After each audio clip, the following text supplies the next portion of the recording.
আমার হাতে একটা ডিম দেখতে পাচ্ছেন, এই যে মুরগি, এই দেখেন এই যে মুরগি, এই মুরগিরাই এই খাঁচার ভিতরে এই ডিমটা পারছে। আমি আসলে ঘোরায় দেখাবো এই জায়গাগুলি। এই যে সেই ডিম এই খাঁচার উপরে রেখে দেওয়া হয়েছে। এটা একটা খোলা মার্কেট। এইখানে আসলে হাঁস, মুরগি, টার্কি, বিভিন্ন প্রজাতির পশু পাখি এখানে বেচাকেনা করা হয়। এই যে বিভিন্ন জন আসে এখানে, তারা এই যে জিনিসগুলি কিনতে আসে।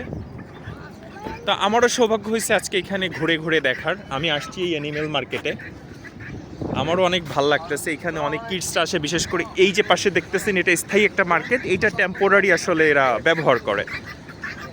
এই যে তিতির মুরগি, আসলে আমিও এটা ফার্স্ট দেখলাম, এত হোয়াইট তিতির মুরগি আমি এর আগে দেখি নাই, খুবই সুন্দর। এই যে বিভিন্ন কুইতিরে আসে এখানে কেনাকাটা করার জন্য। এই 4টা তিতির মুরগি তো অনেক বড় বড়, এর এক একটা মেবি 7 থেকে 8 কেজির উপরে হবে যতটুকু আমার ধারণা। দেখেন তো আসলে আমি নিজে যেটা দেখি চেষ্টা করি আপনাদের সঙ্গে শেয়ার করতে, ভালো লাগে।